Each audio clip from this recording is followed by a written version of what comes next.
فيلمنا بيبدأ في مطعم وبنشوف بنت اسمها كانا بتحكي قصة غريبة لأختها ميزوكي، والقصة بتقول كان في حفل زفاف وكل المعازيم كانوا بيسقفوا للعروسة والعريس، والمصور لما صورهم كلهم كانوا في الصورة عاملين كده، وكانا بتقول لأختها ايه رأيك في القصة؟ وبعدين النور بيرعش وكان بس اللي شايفة كده، وبعدها بتبص من شباك المطعم وكانت خايفة جدا وكأنها شايفة شبح. وبعدين بنشوف شخص اسمه كيا طالع من الماركت وبتجيله مكالمة من أخوه كازوتو وبيكلمه عن الموت وصوته كان خايف جدا، وبنشوف كازوتو قاعد في ركن والمكان كله ضلمة وبيبص على ست واقفة في الغرفة ومش باين لها ملامح وبيصرخ من الخوف، وبعدين أخوه بيسمعه وبيروح له بسرعة، ولما كازوتو مش بيفتح الباب أخوه كيا بيرن عليه وتليفونه بينور، وساعتها بنشوف عينه مش موجودة في وشه وشكله كان ميت بطريقة مرعبة، ويظهر كده إن الست اللي كانت واقفة في الضلمة هي اللي خلصت عليه. بعدين بنشوف دكتور المشرحة بيقول لأبو كيا إن تقرير الوفاة بيقول إن حصل ارتفاع مش طبيعي في ضغط العين وده أدى لانفجارها،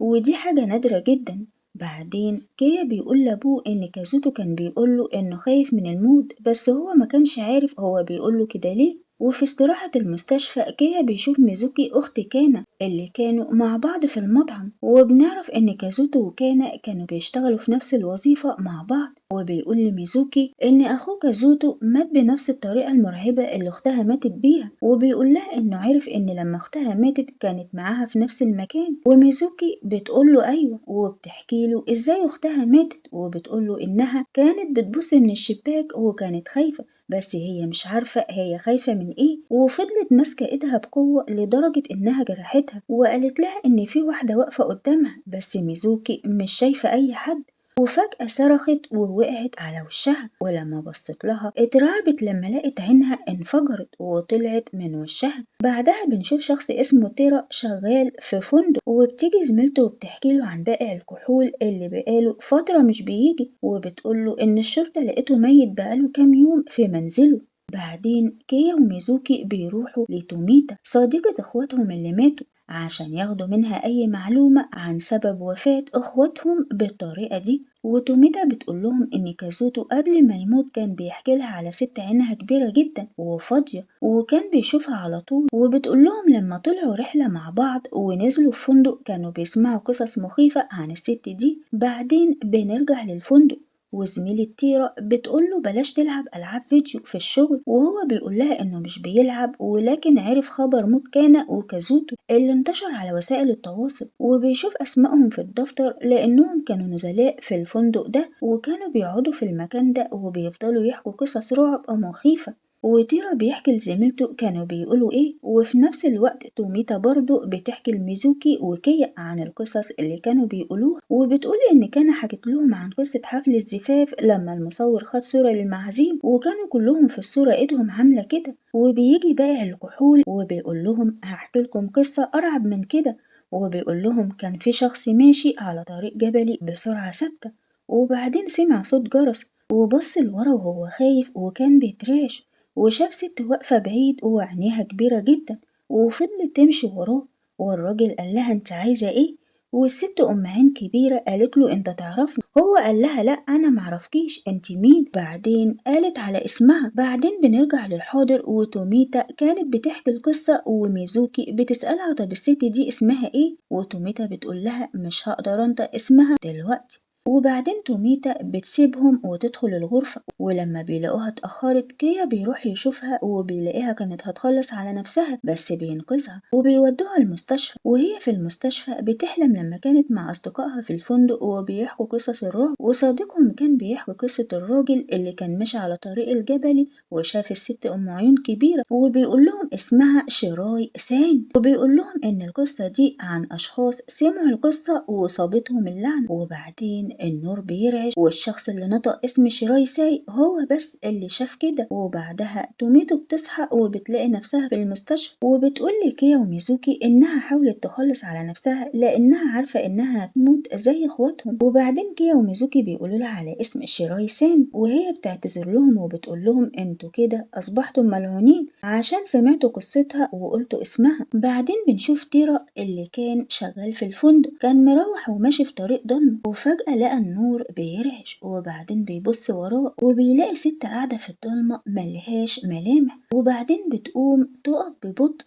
وترى بيدقق وبيلاقيها ضم ايدها على بعض وايدها مخرومة ونازل منها جرس. بيخاف ويجري، وبعدين بيستخبى ورا عمود وبيبص يمكن تكون اختفت، بس المفاجأة انه بيلاقيها واقفة قدامه وضم ايدها، ولما بيشوف شكلها المرعب بيفضل يصرخ. بعدين ميزوكي وهي في المكتبة بتشوف ايد زي ايد اختها، ولما بتبص جنبها مش بتلاقي اي حد لان مفيش اي حد غيرها في المكان. بعدين بنشوف ست اسمها اسوكا قاعدة قدام لابتوبها، وزوجها موفوس بيقول لها على كان اللي ماتت في المطعم، وان في حالات كتير ماتت بنفس طريقتها ولازم يكتب عنهم مقال. بعدين بيقول لها انهم لازم يطلعوا هما الاتنين رحلة عشان يستجموا وينسوا حزنهم، وبنعرف ان بنتهم ماتت في حادثة، بس اسوكا ما بترضاش تطلع معاها الرحلة وبتسيبه هو لوحده. وبنرجع لتوميتا اللي في المستشفى وبتكتب جواب لميزوكي وبتقول لها إن الشخص اللي حكى لهم قصة شيراي سان كان شغال في الفندق اللي نزلوا فيه. ميزوكي كانت بتعمل الأكل وفجأة بتلاقي الأكل بيشيط والدخان بيطلع من كل مكان، وميزوكي بتبص وراها وبتلاقي شبح أختها كانا بس من غير عيون، وبعدين بيختفي. ميزوكي بتتصل بكيا وبتقوله إنها شافت حاجة مخيفة ولو ينفع يروح منزلها لأنها خايفة جدا،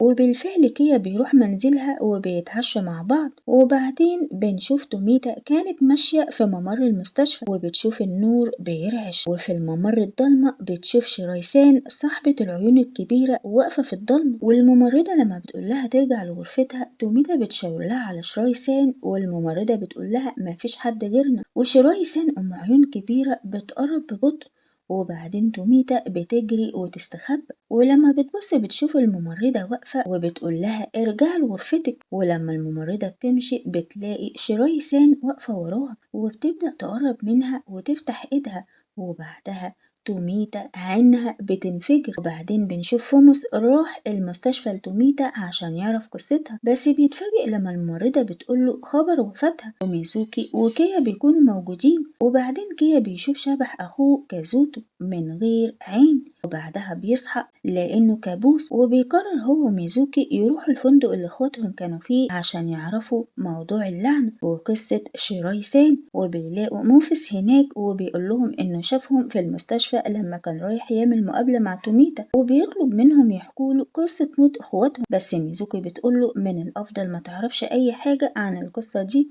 وموفوس بيعرف عنوان تيرا الموظف اللي كان شغال في الفندق، وشاف مجموعة الأصدقاء بيحكوا القصة، وبيروح لعنوان منزله وبيشوف تيرا قاعد في ركن وخايف، وتيرا بيقوله إن أصدقائه التلاتة ماتوا بس هو قدر يهرب لأنه فضل باصص لشيراي-سان، وبعد شوية اختفت، ومعنى كده إن اللي بيشوف شيراي-سان وبيدور وشه أو بيرمش حتى بتقضي عليه، والطريقة الوحيدة عشان تسيبه إنه يفضل باصص لها وما يلتفتش ولا حتى يرمش. وموفيس بيقوله ايه اللي بيتكلم عنه ده ويقصد ايه، وتيرا بيقوله إن دي لعنة بتحصل للي يسمع قصة شيراي-سان. وبعد ما موفيس بيروح الفندق بيرجع يسمع شريط تسجيل المقابلة وبينطق اسم شيراي-سان، وبنرجع لميزوكي وكيا وراحوا لمتجر الكحول اللي بائع الكحول كان شغال فيه، وحكى القصة لاخواتهم، وبيعرفوا من صاحب المتجر إنه مات، وصاحب المتجر بيقول لهم إنه قبل ما يموت حكاله عن مذكراته اللي لقاها في منزل طفولته،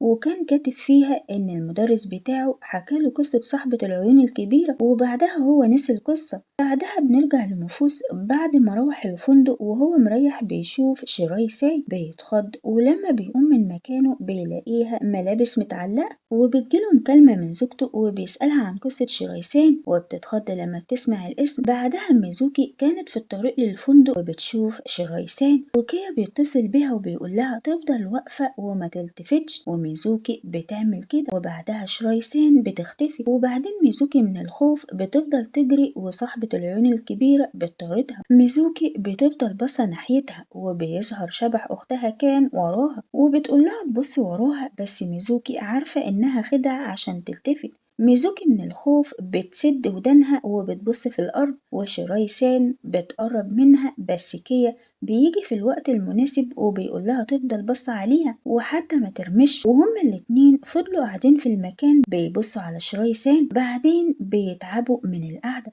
وبيحاولوا يمشوا من غير ما يلتفتوا أو يرمشوا. شيراي سان بتفضل بصلهم وميزوكي بترمش وبتلتفت وفجأة بتلاقي نفسها في مكان غريب، بتشوف ست قاعدة قدام شموع وجنبها تعويذ وعظام. بعدها الفيلم بينقلنا المشهد تاني بعد ما النهار طلع. ميزوكي وكيا كانوا فرحانين لأنهم لسه عايشين. بعدها التلات أصدقاء بيعرفوا إن كان في عالم بيجمع قصص الفولكلور القديمة، والعالم ده مات من 25 سنة، وهو نفس المدرس اللي علم الشخص اللي حكى قصة شيراي سان لإخواتهم اللي ماتوا. والعالم ده مات بأزمة قلبية، وكده هم عرفوا إزاي قصة شيراي سان انتشرت. بعدها بنروح لتيرا اللي كان شغال في الفندق، وهو اللي عرفهم إن شيراي سان مش بتقتل اللي يفضل يبصص لها وما يلتفتش، بس الحاجة الغريبة إنها بتظهر له وبتخلص عليه. بعدين موفوس بيوصل لزوجته معلومات جمعها إزاي قصة شيراي سان انتشرت، وبيقول لها ما توريهمش لأي شخص غير لما يعرفوا إزاي هيكسروا اللعنة. بعدها ميزوكي بتقول لهم إزاي يكسروا اللعنة، وبيعرفوا إن اللعنة هتتكسر لو الإنسان فقد ذاكرته، وبتقول لهم إن شيراي سان بتظهر كل 3 أيام وبتختار شخص عشوائي سمع قصتها ونطق اسم شيراي سان.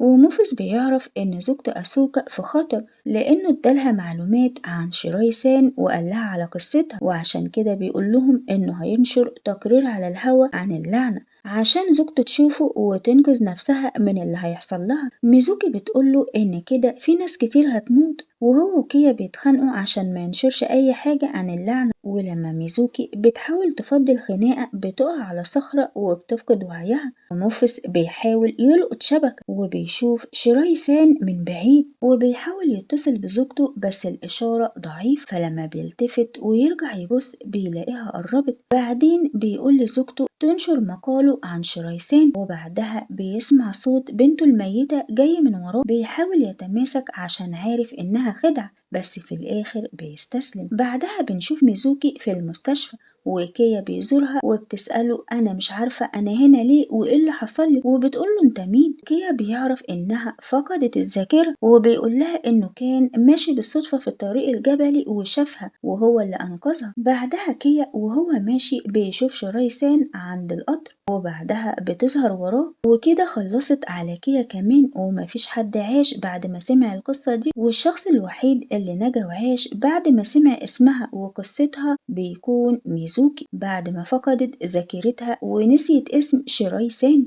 وبكده بيخلص الفيلم. لو الملخص عجبكم ما تنسوش تعملوا لايك واشتراك وشير وكومنت حلو زيكم.